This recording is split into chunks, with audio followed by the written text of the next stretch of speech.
میں آپ کی ختم نبوت کا ذکر خیر ہے،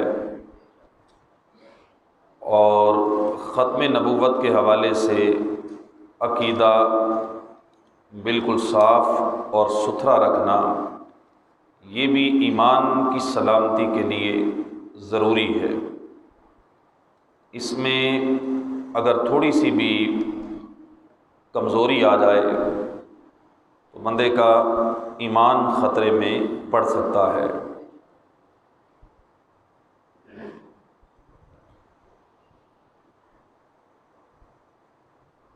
اللہ تعالیٰ نے ہمارے رسول حضرت محمد صلی اللہ تعالی علیہ وسلم کو زمانے کے اعتبار سے آخری نبی بنایا ہے اور نبوت کا دروازہ آپ پر بند کر دیا۔ آپ کے بعد جو شخص بھی اعلان نبوت کرے گا وہ کذاب ہوگا، مرتد ہوگا اور دائرہ اسلام سے اس کو خارج سمجھا جائے گا۔ نبی پاک صلی اللہ تعالی وسلم کی ختم نبوت آپ کی منفرد شان و عظمت ہے، اور ختم نبوت پر ہی ہمارے دین کی بقا کا مدار ہے۔ اگر نبوت کا دروازہ بند نہ ہوتا تو پھر روزانہ ہمیں احتمال رہتا، انتظار رہتا کہ پتہ نہیں کب نیا نبی آ جائے گا اور ہمارا دین منسوخ ہو جائے گا۔ یہ احتمال اللہ پاک نے ختم کر دیا، پکا کر دیا کہ جو کچھ اللہ نے دینا تھا وہ تمہیں دے دیا، جو تمہیں ملنا تھا وہ مل گیا، اب اسے کوئی تبدیل نہیں کر سکتا۔ نبی پاک صلی اللہ تعالیٰ علیہ وسلم کی نبوت کے لیے یقین ہمیشہ کے لیے پختہ ہو گیا، اور ہمارا دین ہمیشہ کے لیے مستحکم ہو گیا۔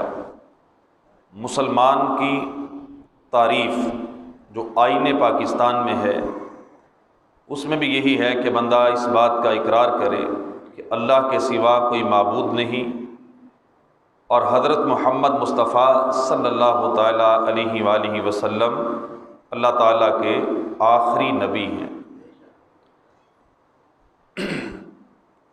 آئین پاکستان میں یہ جو آخری نبی کے لفظ لکھے گئے 7 ستمبر کو، اسی ماہ کی 7 تاریخ کو، یہ لکھنے کی وجہ فتنہ قادیانیت جو تھا، مرزا غلام احمد قادیانی جس نے نبی ہونے کا دعویٰ کیا تھا، اس کے ماننے والے جو تھے ان کی سرکوبی کے لیے آئین پاکستان میں یہ لفظ شامل کیے گئے کہ صرف نبی پاک صلی اللہ تعالیٰ علیہ وسلم کی رسالت کا اقرار ہی نہیں کرنا، بلکہ اللہ کے نبی صلی اللہ تعالیٰ علیہ وسلم کی نبوت کے آخری ہونے کا اقرار بھی یہ مسلمان ہونے کے لیے ضروری ہے۔ اس قادیانیت کے فتنے کے برپا ہو جانے کے بعد اس حقیقت کا اظہار ضروری تھا جس کا نبی پاک صلی اللہ تعالیٰ علیہ وسلم نے اپنی احادیث مبارکہ میں بھی ارشاد فرمایا، اور رب ذوالجلال نے قرآن میں بھی جس کا ذکر فرمایا۔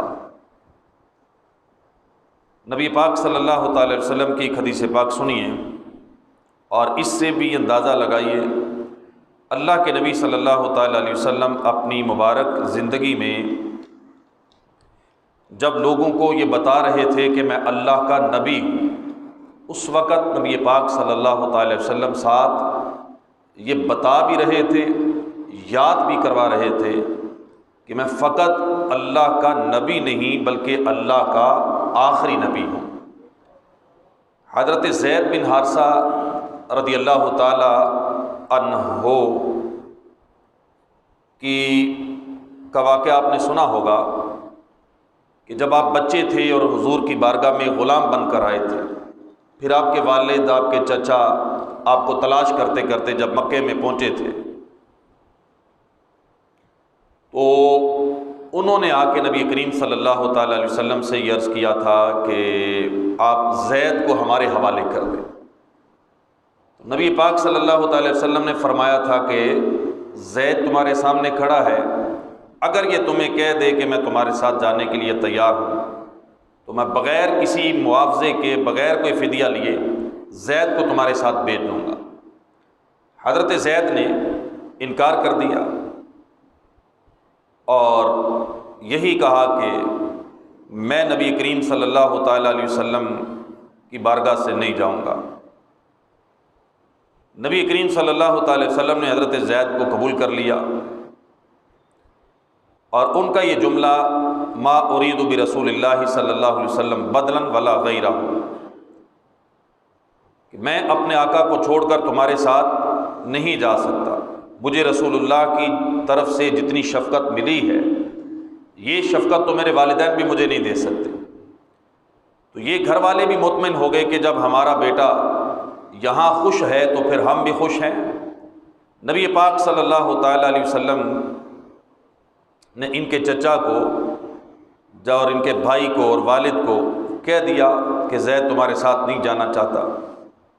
حضرت زید نے بھی اپنے والد چچا بھائی سے کہہ دیا کہ میں کبھی بھی سرکار کے در کو چھوڑ کے نہیں جاؤں گا۔ اب وہ لوگ نبی پاک صلی اللہ تعالی وسلم کے پاس آئے، کہنے لگے کہ یا محمد انما اعطوک بہذا الغلام دیات، اے محمد صلی اللہ علیہ وسلم اس بچے کے بدلے میں جتنے پیسے مانگو ہم دیں گے، آپ اس کو ہمارے ساتھ روانہ کر دیں۔ تو نبی پاک صلی اللہ تعالی وسلم نے جو چیز ان کے سامنے رکھی، رسول اکرم صلی اللہ تعالی وسلم نے ارشاد فرمایا کہ ہم زید کے بدلے میں پیسے نہیں لیں گے، لیکن ایک تقاضا ہم تم سے کریں گے۔ یہ حضرت زید کے والد چچا اور بھائی کو حضور نے فرمایا کہ ایک تقاضا کریں گے۔ وہ کیا تقاضا ہے؟ فرمایا کہ ان تشہدوا اللہ الہ الا اللہ وانی خاتم انبیائہ ورسلہ، تم اس بات کی گواہی دو کہ اللہ کے سوا کوئی معبود نہیں اور مجھے اللہ نے تمام نبیوں اور رسولوں کا خاتم بنا کے بھیجا ہے۔ یہ کلمہ پڑھایا جو نبی کریم صلی اللہ تعالی وسلم نے، ایک تو کلمہ یہ ہے کہ لا الہ الا اللہ محمد رسول اللہ، لیکن کلمے کے اندر یہ چیز اللہ کے نبی صلی اللہ تعالی وسلم نے شامل کی کہ تم یہ گواہی دو اللہ ایک ہے، ایک ہی معبود ہے، اور دوسری گواہی یہ دو کہ میں اللہ کا آخری نبی اور آخری رسول ہوں۔ یہ اتنی ضروری گواہی ہے جو نبی پاک صلی اللہ تعالی وسلم نے لی۔ اس وقت تو نبی کریم صلی اللہ تعالی وسلم کے مبارک زمانے میں کوئی نبوت کا دعویٰ کرنے والا موجود نہیں تھا، لیکن آنے والے زمانے میں نبی کریم صلی اللہ تعالی وسلم کی حدیثوں میں موجود ہے کہ اتنے کذاب آئیں گے جو نبوت کا دعویٰ کریں گے، اتنے آئیں گے، جھوٹے آئیں گے، یہ سب بتا دیا گیا تھا۔ ان کی روک تھام کے لیے اللہ کے نبی صلی اللہ تعالی وسلم نے یہ جملہ دیا۔ بعض دفعہ یہ ضروری ہو جاتا ہے کہ بندہ اپنے ایمان کے لیے اس بات کا اقرار بھی کرے، لوگوں کے سامنے اظہار بھی کرے کہ میں فقط محمد صلی اللہ تعالی وسلم کو رسول اور نبی نہیں مانتا بلکہ آخری نبی اور آخری رسول مانتا ہوں۔ اس چیز کا اقرار کرنا، اظہار کرنا یہ ضروری بھی ہے اور باعث برکت بھی ہے۔ ہمیں بھی بعض موقعوں پر بلکہ اپنی عادت بنا لینی چاہیے کہ نبی کریم صلی اللہ تعالی وسلم کی ختم نبوت کا اظہار جگہ جگہ کیا جائے، چونکہ فتنوں کا دور ہے، طرح طرح کے فتنے سر اٹھا رہے ہیں۔ لوگ پیسے کے لیے، بیرون ملک کے ویزوں کے لیے، یورپ کے ویزوں کے لیے ختم نبوت کے کالم کو فل نہ کرنا پڑے، اس چیز پر بھی اپنا ایمان بیچتے ہیں، پھر خود ایمان بیچ کر دوسروں کے ایمان کا سودا کروانے کی بھی کوشش کرتے ہیں، لیکن اپنے ایمان کی حفاظت کے لیے اس چیز کو اپنی زبان پر، اپنے دل پر، اپنے دماغ پر لکھ کر جاری کر لینا چاہیے کہ ہماری زبانوں پر بھی ختم نبوت کا نام اور خاتم النبیین صلی اللہ تعالی وسلم کا نام آنا چاہیے، ہماری عادت بننی چاہیے، بلکہ اپنی نسلوں کو، اپنے بچوں کو، اپنے دوست احباب کو، اپنی سوسائٹی کو، معاشرے کو اس لفظ کا تعارف کروانا چاہیے کہ آج خاتم النبیین بولنا کیوں ضروری ہے۔ آج اپنی زبان پر ختم نبوت کا اظہار کرنا، جگہ جگہ اس کا پرچار کرنا کیوں ضروری ہے؟ نبی کریم صلی اللہ تعالی وسلم کی ختم نبوت پر ڈاکہ آج پہلی دفعہ نہیں، یہ اللہ کے نبی صلی اللہ تعالی وسلم کے وصال ظاہری کے بعد ہی کئی ایسے لوگ پیدا ہوئے کہ جنہوں نے نبوت کا اعلان کر دیا۔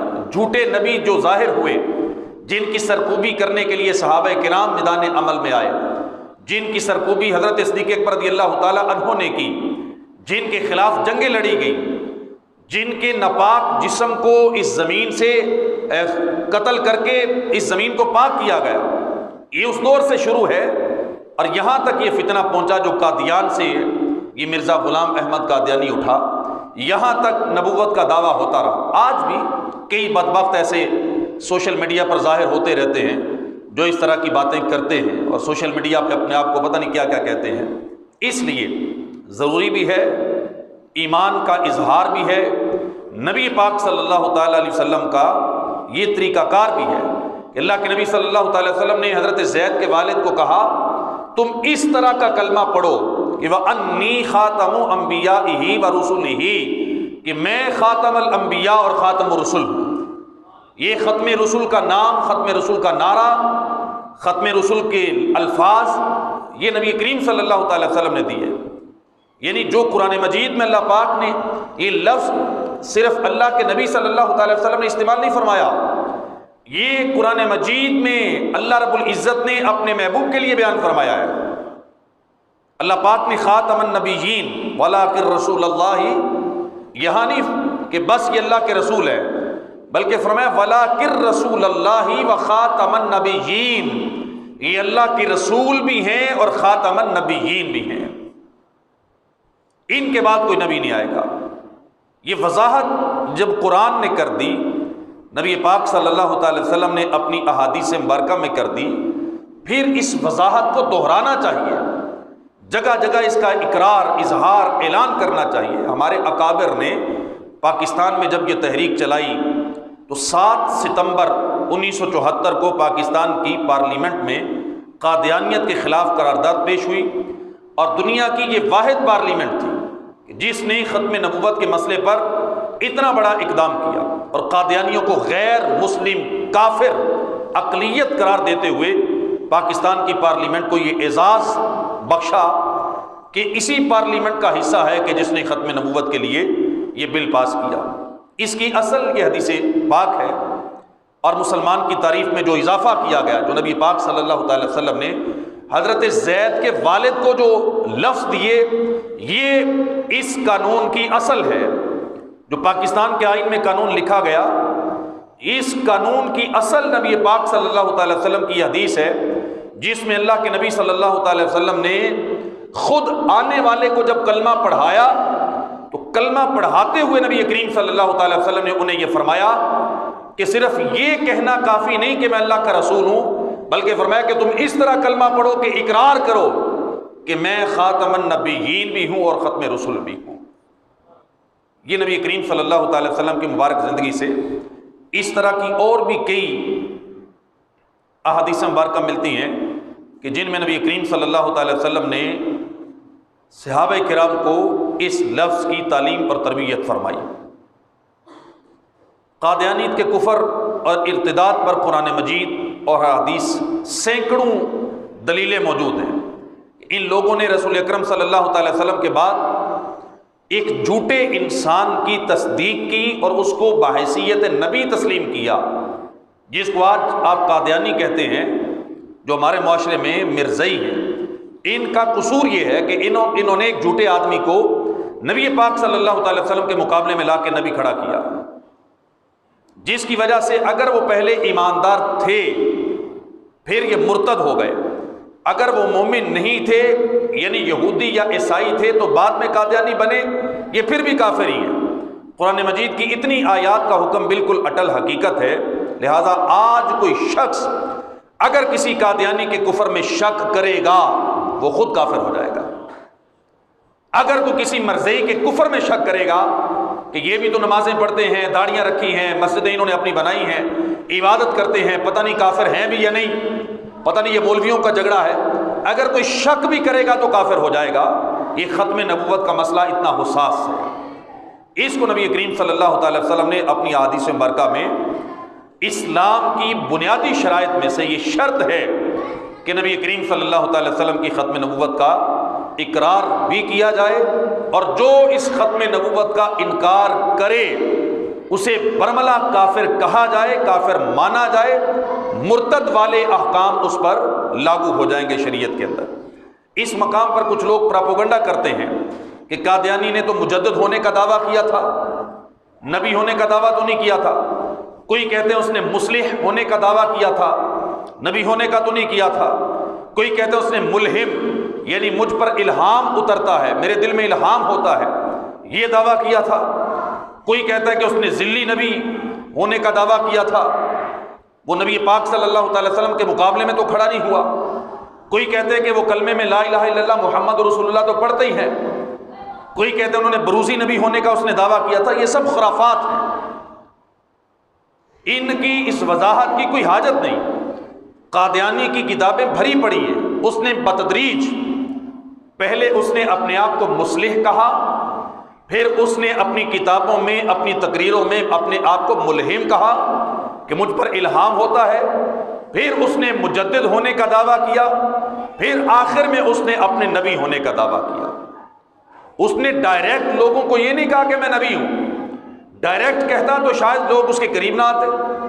اس نے پہلے اپنے پیروکاروں کو stage by stage, step by step اپنے قریب لایا، لا کر آخر میں اس نے یہ نبی ہونے کا دعویٰ کیا۔ لہٰذا اس کے بارے میں کسی غلط فہمی کا شکار نہیں ہونا چاہیے۔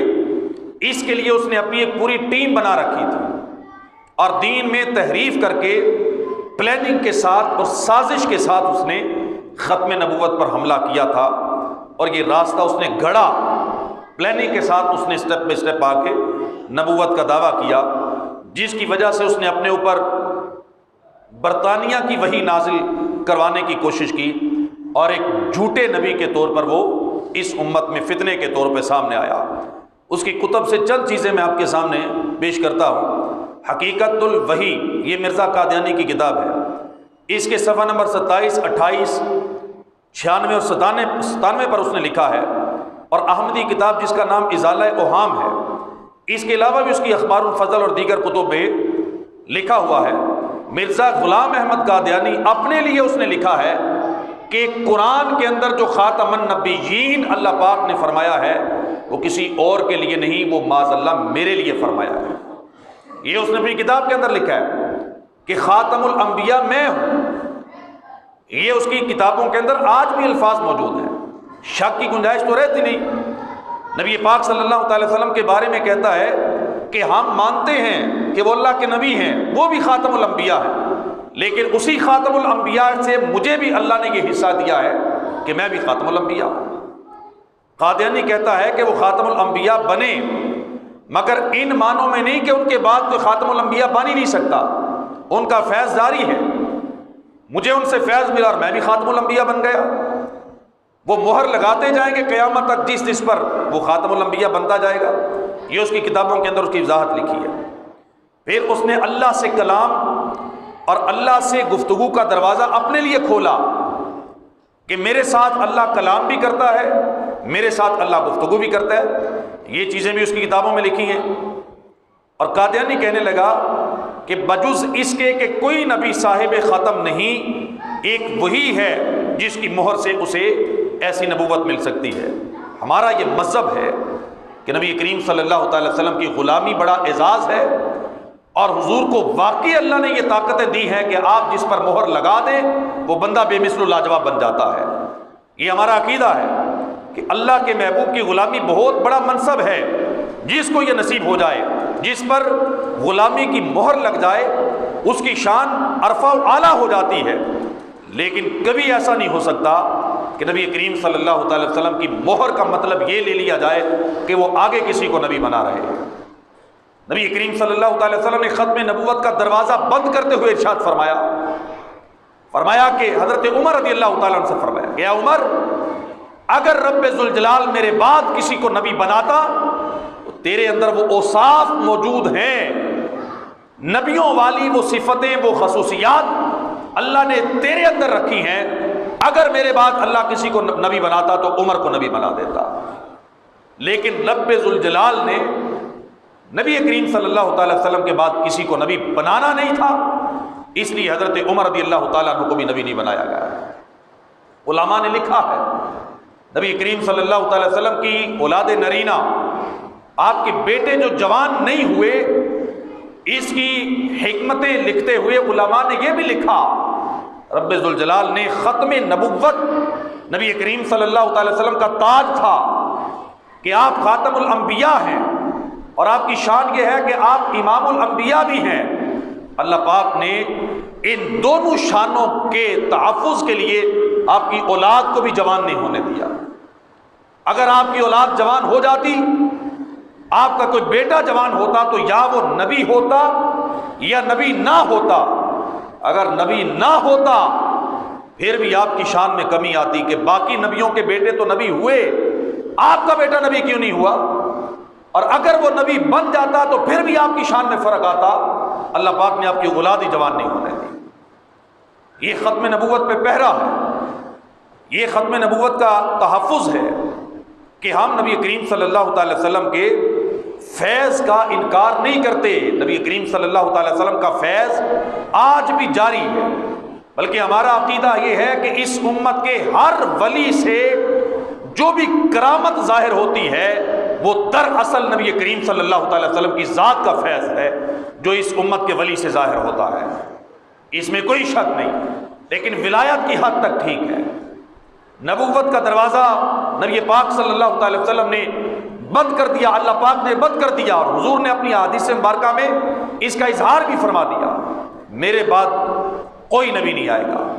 یہ اس قادیانی مرزا غلام احمد قادیانی، یہ اس شخص کی مکاری اور دین سے غداری تھی۔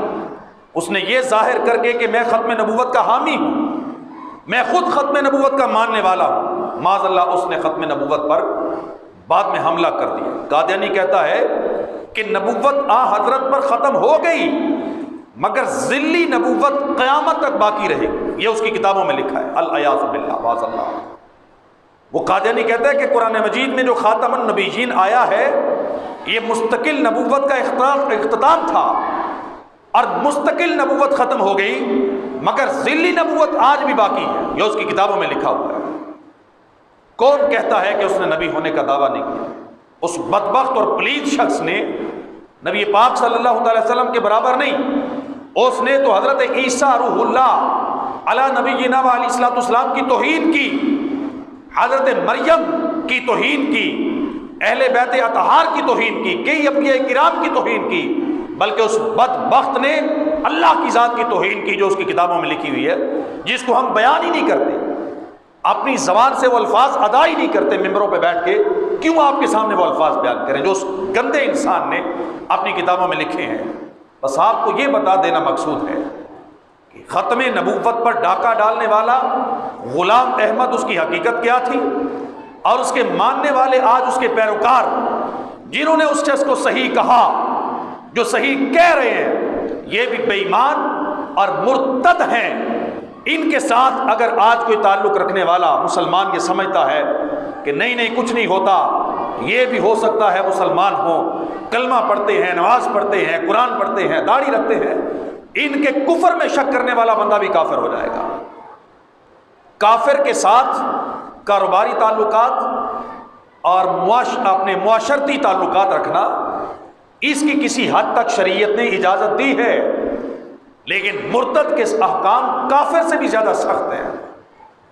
ان کے ساتھ کھانا پینا، کاروبار کرنا اور ان کے ساتھ تعلقات رکھنا، ان کے لیے اپنے دل میں نرم گوشہ رکھنا، نرمی رکھنا۔ بعض بڑے اپنے آپ کو سمجھتے ہیں کہ میں سب کے لیے نرم گوشہ رکھتا ہوں، میرے نزدیک سارے ہی اچھے ہیں۔ اگر سارے ہی اچھے ہیں، یہ بڑا ایک آپ سمجھ لیں کہ اچھا جملہ نہیں ہے، یہ جملہ دین اور دین کی تعلیمات کے خلاف ہے کہ آپ کہتے ہیں سارے اچھے ہیں، کیونکہ نبی پاک صلی اللہ تعالی وسلم نے یہ کسی حدیث میں نہیں ارشاد فرمایا کہ سارے اچھے ہیں۔ قرآن کی کوئی آیت ایسی دکھاؤ کہ جس میں کہہ دیا ہوگا سارے اچھے ہیں۔ قرآن نے جب کہہ دیا کہ پلید اور پاک برابر نہیں ہو سکتے، نبی پاک صلی اللہ تعالی وسلم نے ایک کلمہ پڑھنے والا، عبادت کرنے والا، سجدے کی حالت میں پڑا ہوا تھا، جس کے بارے میں صحابہ نے تعریفوں کے انبار لگا دیے کہ یہ بندہ اتنی عبادت کرتا ہے کہ اس کی عبادت پر رشک آتا ہے۔ جب وہ مسجد میں آیا، اس نے سجدے میں سر رکھا، میرے نبی صلی اللہ تعالی وسلم نے فرمایا کہ کون ہے جو اس کی گردن اڑا دے؟ قتل کروانے کے لیے فرمایا، 3 صحابہ کو بھیجا، قتل نہ ہوا، کہا حضور سجدے میں تھا ہمیں ترس آ گیا۔ حضرت علی کو بھیجا، وہ بندہ چلا گیا تھا، سرکار نے فرمایا اگر علی کو مل جاتا تو علی قتل کر دیتے، اگر یہ قتل ہو جاتا تو قیامت تک میری امت میں فتنہ پیدا نہ ہوتا۔ نماز، کلمہ، روزہ، زکوٰۃ، عبادت، ساری چیزیں اچھی ہیں، لیکن سارے نمازی اچھے ہوں، سارے کلمہ پڑھنے والے اچھے ہیں، یہ جملہ ٹھیک نہیں ہے۔ جو قادیانی مرزائی اپنے مرزا قادیانی کو اچھا کہنے والا ہے، وہ اچھا ہو ہی نہیں سکتا۔ وہ کیسے اچھا ہو سکتا ہے جسے میرے نبی صلی اللہ تعالی وسلم کی ختم نبوت کا اقرار ہی نہیں، جو اس کے بارے میں شکوک و شبہات کا شکار ہے، وہ اچھا کیسے ہو سکتا ہے؟ میرے نبی صلی اللہ تعالی وسلم کو اللہ پاک نے بے عیب پیدا کیا۔ کیا پیدا کیا؟ بے عیب۔ اور جو نبی پاک صلی اللہ تعالی وسلم کی ذات میں عیب ڈھونڈے، یہ عیب ہے۔ حضور کے بعد کسی نبی کا آ جانا، اس کے باوجود کہ حضور نے خود اپنے آپ کو خاتم النبیین کہا، اگر اس کے بعد کوئی نبی آ کے کہے کہ میں نبی ہوں، تو اس کا مطلب ہے وہ میرے نبی صلی اللہ تعالی وسلم کو جھوٹا کہہ رہا ہے، معاذ اللہ، عیب لگا رہا ہے نا اللہ کے نبی کی ذات میں۔ اور جو اس کہنے والے کذاب کو صحیح کہے، وہ بھی تو نبی کریم صلی اللہ تعالی وسلم کی ذات میں عیب لگا رہا ہے۔ بے عیب نبی کی ذات میں عیب لگانے والا یہ مسلمان کیسے رہ سکتا ہے؟ اس کا ایمان کیسے بچ سکتا ہے؟ نبی کریم صلی اللہ تعالی وسلم نے جب ایک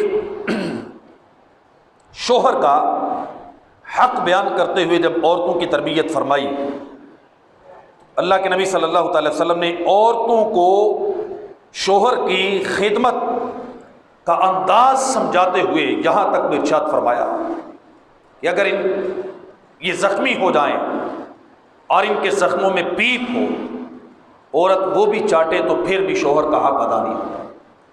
ایک حدیث ہے طویل، مفہوم حدیث میں عرض کر رہا ہوں، حدیث کے الفاظ میں، اس میں نبی کریم صلی اللہ تعالی وسلم نے، اور اس کے علاوہ جب نبی پاک صلی اللہ تعالی وسلم کی بارگاہ میں صحابہ کرام نے بکریوں کو سجدہ کرتے ہوئے دیکھا، اونٹ کو سجدہ کرتے ہوئے دیکھا، حضور کی بارگاہ میں سر جھکاتے ہوئے دیکھا، صحابہ نے عرض کیا کہ یا رسول اللہ صلی اللہ علیہ وسلم، ہم دیکھتے ہیں کہ یہ جانور آپ کی بارگاہ میں آ کے سجدے کرتے ہیں، ہمارا بھی دل کرتا ہے کہ ہم بھی آپ کو سجدہ کریں۔ یعنی شریعت جانوروں پر تو لاگو نہیں ہوتی نا، جانور تو آزاد ہیں، یہ مکلف نہیں ہے۔ عرض کی حضور جانور آپ کو سجدہ کرتے ہیں، ہمارا جی چاہتا ہے کہ ہم بھی آپ کو سجدہ کریں۔ تو نبی پاک صلی اللہ تعالی وسلم نے فرمایا کہ اللہ کے علاوہ کسی کو سجدہ کرنا تمہارے لیے جائز نہیں ہے۔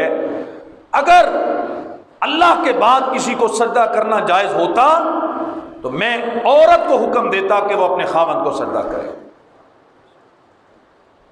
یہ نبی کریم صلی اللہ تعالی وسلم نے صحابہ کرام کے سامنے بدماندے جیسے فرمایا نا کہ میرے بعد اگر نبی ہوتا عمر کو اللہ نبی بناتا،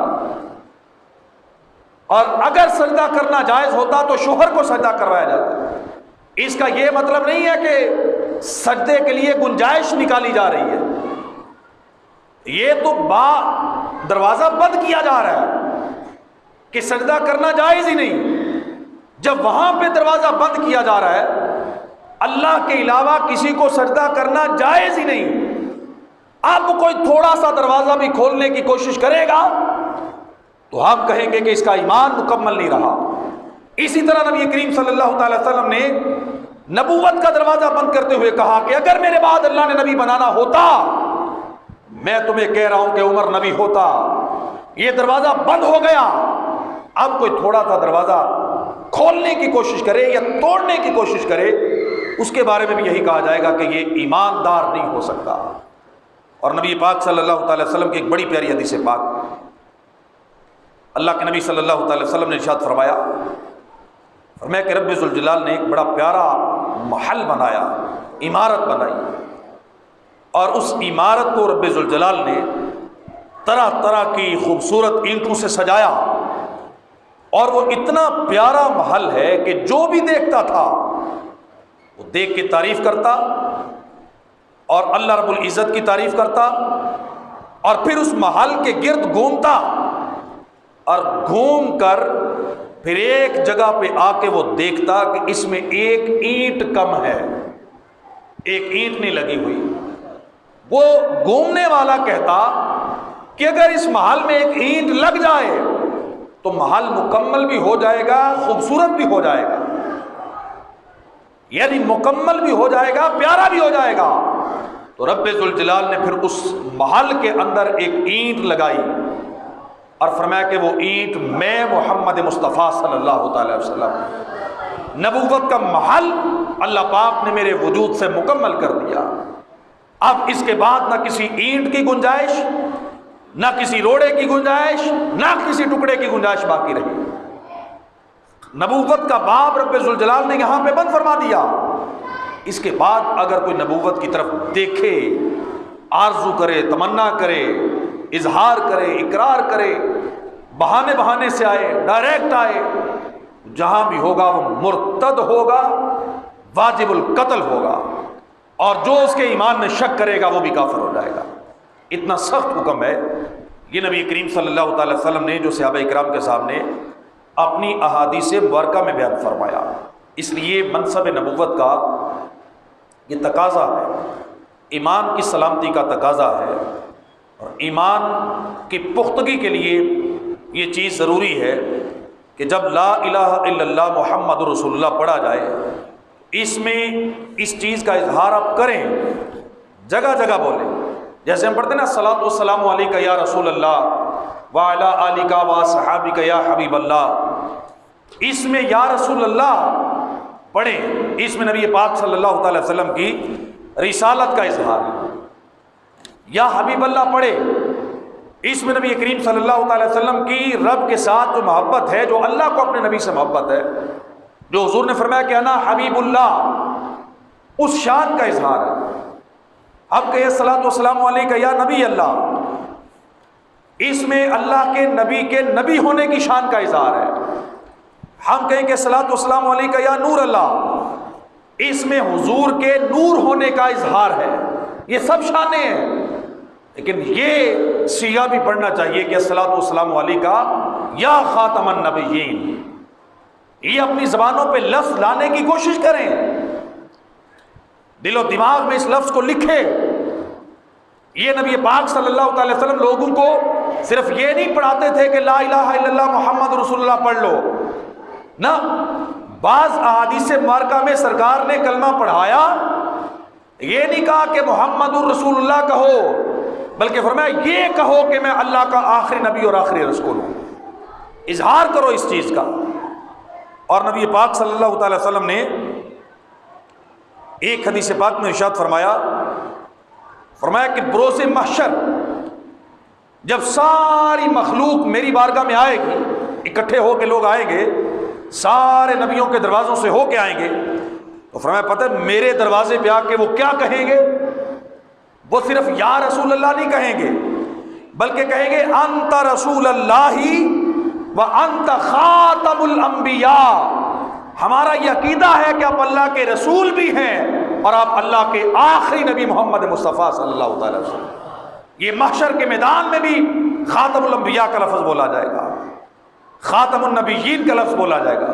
آپ بھی اپنی زندگی میں بولیں۔ یہ نبی کریم صلی اللہ تعالی وسلم کی شان کا اظہار ہے، وہ ہمیں کرنا چاہیے۔ خاتم الانبیاء، کیا کہنا ہے؟ سارے بولے خاتم الانبیاء۔ ہمارے آقا صلی اللہ تعالی وسلم خاتم الانبیاء کیا ہے؟ خاتم الانبیاء، خاتم النبیین، خاتم الرسل۔ یہ ہمارے نبی صلی اللہ تعالی وسلم کی شان ہے۔ اور نبی پاک صلی اللہ تعالی وسلم نے خود ارشاد فرمایا فرمایا کہ اول المرسلین آدم و آخرهم محمد صلی اللہ تعالی وسلم. فرمایا لوگوں سنو، نبیوں میں سب سے پہلے حضرت آدم ہیں اور سب سے آخر میں اللہ نے تمہارے نبی محمد مصطفیٰ صلی اللہ تعالی وسلم کو بھیجا ہے. نبی کریم صلی اللہ تعالی وسلم نے ایک حدیث پاک میں فرمایا کہ فضلت علی الانبیاء بست. نبی پاک صلی اللہ تعالی وسلم نے فرمایا کہ اللہ پاک نے مجھے انبیاء پر 6 چیزوں میں فضیلت عطا فرمائی. اعطیت جوامع الکلم، اللہ نے مجھے جوامع الکلم بنایا. جوامع الکلم کا مطلب ہے کہ تھوڑی گفتگو میں زیادہ بات سمجھا دینا، یہ جوامع الکلم. اور میں وَنُصِرْتُ بِالرُّعْبِ، اللہ نے میری مدد روب کے ساتھ کی، میرا روب رکھا ہے. اور سرکار نے فرمایا میں اپنے دشمن سے 1 مہینہ دور کھڑا ہو جاؤں میرا دشمن یہاں پہ بھی کانپے گا، اتنا روب تھا سرکار کا. بس پردے ڈالے ہوئے تھے نبی پاک صلی اللہ علیہ وسلم. فرمایا وَأُحِلَّتْ لِيَ الْمَغَانِمُ، مال غنیمت کو میرے لیے حلال کیا گیا. وَجُعِلَتْ لِيَ الْأَرْضَ مَسْجِدًا وَطَهُورًا، باقی کسی نبی کے امت کو اللہ نے یہ شان نہیں دی کہ زمین پہ جہاں چاہے مصلی بچھا کے نماز پڑھے. پہلی امتوں میں مسجدوں میں آنا ضروری تھا نماز کے لیے، میرے لیے اللہ نے ساری زمین کو پاک فرما دیا، ساری زمین کو مسجد بنا دیا. جہاں میرا امتی جا رہا ہو وضو کرے، مصلی بچھائے، نماز پڑھ لے. پھر فرمایا وَأُرْسِلْتُ إِلَى الْخَلْقِ كَافَّةً، میری ایک شان یہ ہے کہ پہلے نبی بعض علاقوں کے لیے، بعض قوموں کے لیے آتے رہے، لیکن میرے رب نے مجھے اپنی ساری مخلوق کا نبی بنا کے بھیجا ہے. فرمایا وَخُتِمَ بِيَ النَّبِيُّونَ، میری ایک شان یہ ہے باقی نبی آتے رہے اور اگلے نبی کا انتظار کرتے رہے، یا ان کے امتی اگلے نبی کا انتظار کرتے رہے، لیکن میری امت کا انتظار اللہ نے ختم کر دیا، کیونکہ اللہ نے مجھے سارے نبیوں کے لیے خاتم بنا کے بھیجا ہوا ہے. ختم نبوت کا تاج اللہ نے میرے سر پہ سجا کے بھیجا ہے. یہ نبی کریم صلی اللہ تعالی وسلم کی احادیث مبارکہ، ایک نہیں سینکڑوں احادیث مبارکہ ہیں جن میں اللہ کے نبی صلی اللہ تعالی وسلم نے اس چیز کا اظہار فرمایا. خود قرآن مجید نے ارشاد فرمایا کہ محبوب ان لوگوں سے کہہ دو کہ میں تم میں سے کسی کا باپ نہیں، ما کان محمد ابا احد من رجالکم. یہاں تک ترجمہ یہ ہے، ہر ختم میں آپ یہ آیت سنتے ہوں گے، پڑھتے ہوں گے، جس پہ انگوٹھے چومتے ہیں. اگلا جملہ پتہ ہے کیا قرآن کی آیت کا؟ وَلَٰكِن رَسُولَ اللَّهِ وَخَاتَمَ النَّبِيِّينَ. اللہ کہہ رہے ہیں کہ آپ اللہ کے رسول بھی ہیں اور خاتم النبیین بھی ہیں. یہ شان نبی کریم صلی اللہ تعالی وسلم. اس کا اظہار کرنا، اس کا اقرار کرنا، اس کو اپنی زبانوں پہ لانا، اپنی نسلوں کو بتانا، یہ ہم پہ قرض بھی ہے، فرض بھی ہے. اس فرض کو ہم نے نبھانا بھی ہے، اس قرض کو چکانا بھی ہے. کہ ختم نبوت صلی اللہ تعالی وسلم کے ڈاکو گلیوں میں پھر رہے ہیں، پیسہ لے کے، یورپ کے ویزے لے کر، طرح طرح کی عیاشیاں لے کر، لوگوں کا، نوجوانوں کا ایمان لوٹنے کے لیے کہ ذلی نبی مان لو، بروزی نبی مان لو، قادیانی کو ملہم مانو، مصلح مانو. آخری حملہ آپ کی سوچ پر پتہ ہے کیا کریں گے؟ کچھ بھی نہ مانو، بس یہ کہہ دو کہ غلام احمد قادیانی ٹھیک تھا. آخری حملہ یہ کریں گے. بس یہ کہہ دو کہ وہ کافر نہیں تھا، آخری حملہ یہ ہوگا. اور جس دن یہ کہہ دیا نا کہ وہ کافر نہیں تھا، کہنے والا خود کافر ہو جائے گا کہ اس نے نبوت کا اقرار کیا، اعلان کیا. میرے نبی صلی اللہ تعالی وسلم فرما چکے کہ میرے بعد 30 کذاب آئیں گے. ایک حدیث میں 40 کا ذکر ہے کہ جو نبوت کا دعویٰ کریں گے، جھوٹے ہوں گے، جہنمی ہوں گے. ان کو ماننے والے بھی کافر، جھوٹے اور زندیق اور مرتد ہوں گے. یہ نبی کریم صلی اللہ تعالی وسلم کی احادیث مبارکہ واضح ہے. یہ ستمبر کا مہینہ 7 ستمبر 1974 کو پاکستان کے قانون کے اندر یہ لکھا گیا، جس طرح عیسائی کافر، یہودی کافر، ہندو کافر، جس طرح پاکستان میں یہ اقلیت کے طور پہ رہ رہے ہیں، اسی طرح پاکستان کے اندر قادیانی بھی کافر، مرزائی بھی کافر ہے۔ یہ اقلیت کے حقوق ان کو ملیں گے، لیکن یہ اقلیت بن کے رہیں تو افسوس کی بات ہے کہ یہ اقلیت بن کے رہنا پسند نہیں کرتے، مسجدیں بھی بناتے ہیں، تبلیغ بھی کرتے ہیں، لوگوں کو گمراہ بھی کرتے ہیں، لیکن وہ خیر ہمارا میٹر نہیں۔ ہمارا معاملہ یہ ہے کہ ہم اپنے ایمان کا تحفظ کریں۔ ایمان بچ گیا آخرت سنور جائے گی۔ ایمان پہ کوئی چھوٹا سا جملہ بھی زبان سے نکل گیا، ایمان چلا گیا تو آخرت برباد ہو جائے گی۔ یہ ایمان کا تقاضا ہے کہ ہم ختم نبوت پہ یقین بھی رکھیں، اعتقاد بھی رکھیں، اور زبان سے اس کا اظہار بھی کریں، لوگوں کے سامنے ختم نبوت کا اقرار بھی کریں، بیان بھی کریں۔ میرے نبی صلی اللہ تعالی وسلم کی شان یہ ہے کہ آپ حبیب اللہ بھی ہیں، میرے نبی نبی اللہ بھی ہیں، میرے نبی نور اللہ بھی ہیں، میرے نبی کی شان یہ ہے کہ آپ ماہی بھی ہیں، میرے نبی کی شان یہ ہے کہ آپ عاقب بھی ہیں، اور سنو میرے نبی کی شان یہ ہے کہ آپ خاتم الانبیاء بھی ہیں، آپ ختم رسل بھی ہیں، آپ کو اللہ پاک نے تاجدار ختم نبوت کا تاج جو ہے وہ اللہ نے آپ کے سر پہ رکھا ہے۔ یہ نبی کریم صلی اللہ تعالی وسلم کی شان بیان کی جائے۔ اللہ پاک مجھے آپ کو سب کو عمل